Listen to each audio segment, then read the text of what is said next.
the Comcast Business Complete Connectivity Solution. It checks all the boxes.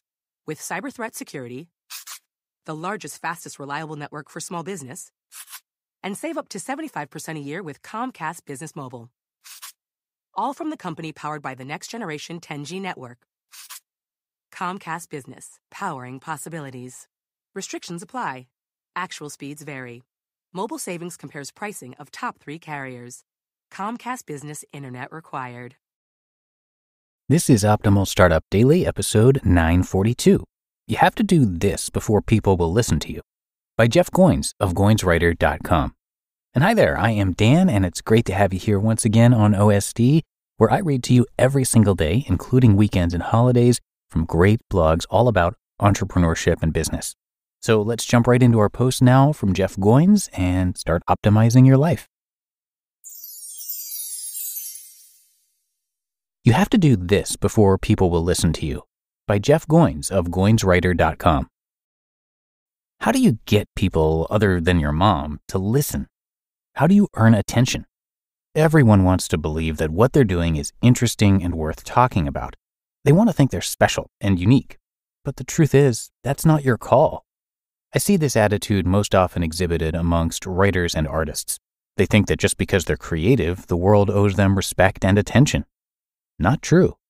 You don't get to decide what remarkable is. Your audience does. And if nobody's paying attention, you've got a problem. Never worry about attention again. For years, I thought this way. As a blogger growing more frustrated by the minute that no one was listening to me, I failed to understand one essential concept: adding value. I thought people would listen to me for my wit or humor. I thought they'd care about me because I was interesting or a good writer, or heck, I don't know, why can't someone just love me for being me? Here's the truth. In a world full of noise, the way you get people to care about you is to care about them first. No, we don't care what you ate for breakfast or what stupid trick your cat can do until you show interest in us. Once you've done that, you've earned our attention, and we may start to trust you. Communication is a two-way relationship. It involves a sender and receiver, and is held together by the glue of the message. Most writers don't get this. They think of what they do as art, as something to be thrown into the ether, praying that it sticks.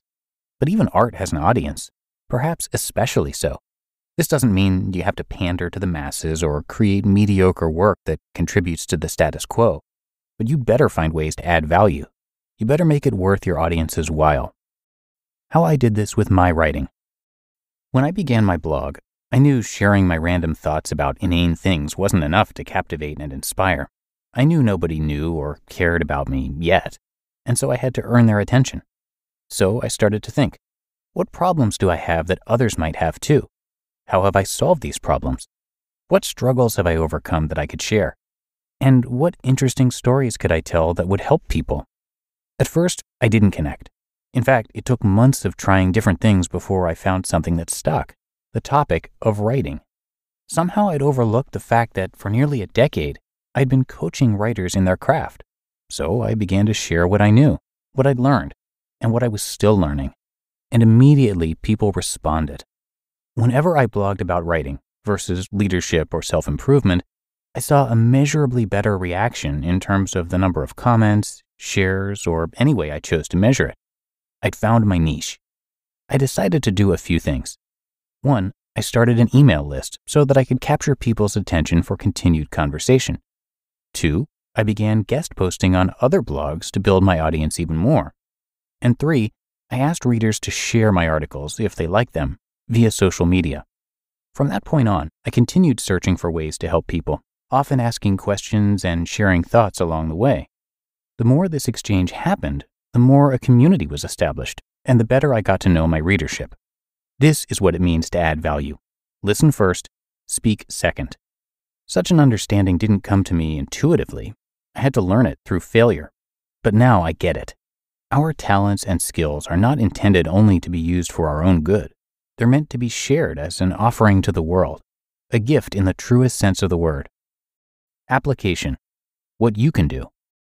If you have a message the world needs to hear, a book you want to write, a song you want to sing, or simply an idea worth spreading, the way you get others to care about it is to not just come out and share it. First, you must engage, connect, and serve. Then people will listen. This doesn't mean that you can't have convictions or that you need to wait for permission to speak. It just means you appreciate the disruptive, media-driven nature of the world we all live in, and that you respect people's time. After all, how many random strangers did you pay attention to today? Get my drift? To break it down further, here's what you can do. 1. Find a conversation. Spend some time listening to what people are already saying about a particular topic. Subscribe to a few blogs. Read a couple of books by industry leaders. Get informed. 2. Engage with others. Leave comments on blogs, not so people see your name, but just to help. Send emails to industry experts. My favorite way is to subscribe to their email list and reply directly to them. If you don't know what to say, ask a thoughtful question that only takes a minute or two to reply to. And 3. Make a contribution. If you've studied your niche, then you know what it's lacking. This should be something you feel strongly about, something that really bothers you. It could be a grave injustice or a mere ignorance, but if you can't find anything wrong or something new to contribute, then you have no right speaking up. Repeat the process until people start listening. Then you can start a blog or host an event to continue the conversation. But don't believe that just because you build it, they will come. You need to earn people's attention, and the way you do that is by caring first, so that when you eventually speak, they'll listen. Why? Because they know you're going to add value. You just listened to the post titled, "You Have to Do This Before People Will Listen to You," by Jeff Goins of GoinsWriter.com. Helping your employees learn new cloud skills helps your business become more agile, more resilient, and more secure. Not helping employees learn new cloud skills causes your business to become less agile, less resilient, less secure, less innovative, less profitable, and, well, ultimately less of a business. Don't become less of a business. Try Pluralsight and get your employees everything they need to learn new cloud skills. Learn more at pluralsight.com/vision. The tech industry is having a rough season. Especially for startups compared to prior years, fundraising is increasingly hard and every dollar counts. Enter our sponsor, Notion. Notion helps startups, including us here at the Optimal Living Daily Network, save money by consolidating multiple tools you'd otherwise use for documentation, collaboration, and project management. Because of this, Notion can be a central hub for your teams to do the majority of their work. Whatever project is on your plate, Notion AI lets you skip to the good part. Save time and write faster by letting Notion AI handle the brainstorm and first draft, or turn your messy notes into something polished. Notion is now offering eligible startups up to 6 months free for their Plus plan, plus unlimited AI for that 6 months through the Notion for Startups program. Apply for your startup's free Plus access today at notion.com/OSD. And when you use our link, you're supporting our show. Start saving your startup some money and apply for Notion for Startups today at notion.com/OSD. And when you use our link, you're supporting our show.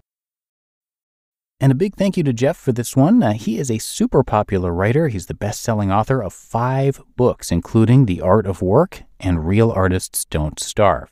On his site, you can hear his thoughts on writing, life, and creative work. So you're going to hear him narrate it across a few of our shows, actually. And if you are a person who's looking to share your work, but you're afraid of becoming that proverbial starving artist, his site is for you. Lots of great advice there. So come on and check it out at goinswriter.com, GOINS writer.com. And thanks again to Jeff for letting us share his work. But that is going to do it for this episode. I thank you so much for being here and being a subscriber.